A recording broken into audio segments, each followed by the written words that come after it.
3 నెలలు ఓపిక పట్టండి అమ్మా, మళ్ళీ మన ప్రభుత్వం వస్తుంది.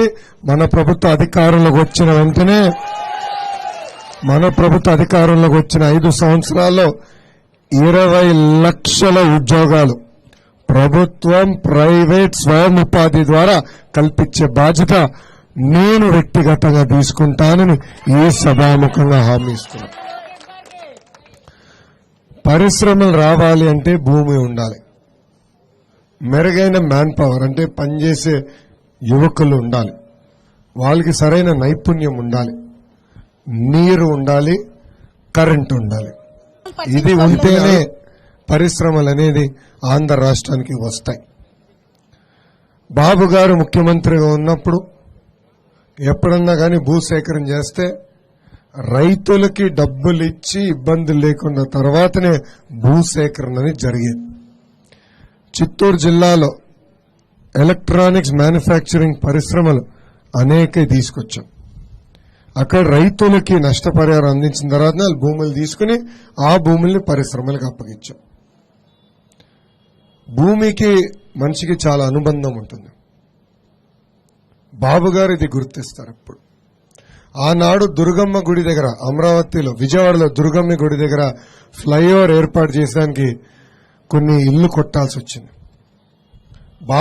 బాబు గారు ఎలాంటి ప్యాకేజ్ ఇచ్చారంటే ఇంకా కమ్యూనిస్ట్ సోదరులే గొడవ చేయలేదు. ఆలోచించండి, కమ్యూనిస్ట్ సోదరులే గొడవ చేయలేదు, అంత అద్భుతమైన ప్యాకేజ్ ఆనాడు ఇచ్చారు. అప్పుడు అడిగా బాబు గారిని, ఎందుకన్నా మరీ ఎక్కువ ఇచ్చినట్టు అనిపించింది నాకని అడిగా. అంటే అప్పటికి నేను ప్రభుత్వం లేదు. అప్పుడు ఒక మాట అన్నాను, అరే ఆలోచించు, మన ఇంటి నుంచి రోడ్ వెళ్ళింది అనుకో, ప్రభుత్వ కార్యక్రమం ఉంది, హైదరాబాద్లో ఇల్లుంది, రోడ్ వేయాలనుకుంటే మనకి బాధ కలగదా? దాదాపు 3.5 దశాబ్దాల నుంచి ఆ ఇంట్లో మనం ఉంటున్నామే, టక్కనొచ్చి ప్రభుత్వం రోడ్ వేయాలంటే బాధ కలుగుతుంది కదా. అంత బాధ ప్రజల్లో కూడా ఉంటుంది.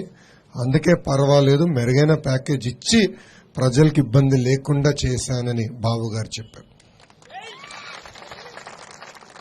మన సెజ్జుకు వచ్చే గల కావాలని రాజకీయ లబ్ధి పొందేదానికి ప్యాకేజ్ ఇవ్వకుండా లాకుతూ పోతుంది ప్రభుత్వం, అనేక ఇబ్బందులు పెడుతుంది. నేను చాలా స్పష్టంగా చెప్పాను తల్లి, నేను మంత్రి ఉన్నాం, పరిశ్రమలకి తెల్ల కాగితం ఇచ్చి మీకు ఏం కావాలో మీరు చెప్పండి, ఇన్సెంటివ్స్ మేము ఇస్తాం, కానీ కింద ఉద్యోగాలు కల్పిస్తారో నాకు చెప్పండి. ఆ విషయం పైన మిమ్మల్ని వెంటాడుతానని చెప్పాను. అందుకే మీరు ఆనాడు చూస్తే మన సెజ్లో బాబు గారు ముఖ్యమంత్రి కాకుండా 10-12 వేలలో ఉన్న ఉద్యోగాలు ఏకంగా బాబు గారు ముఖ్యమంత్రి అయిన 27,000 మందికి ఉద్యోగాలు కల్పించింది. ఇప్పుడు మళ్ళీ పడిపోయి 20,000కి తగ్గిపోయింది. సో రైతులు భూమి కోల్పోయిన వాళ్ళకి నష్టపరిహారం అందజేయాలి.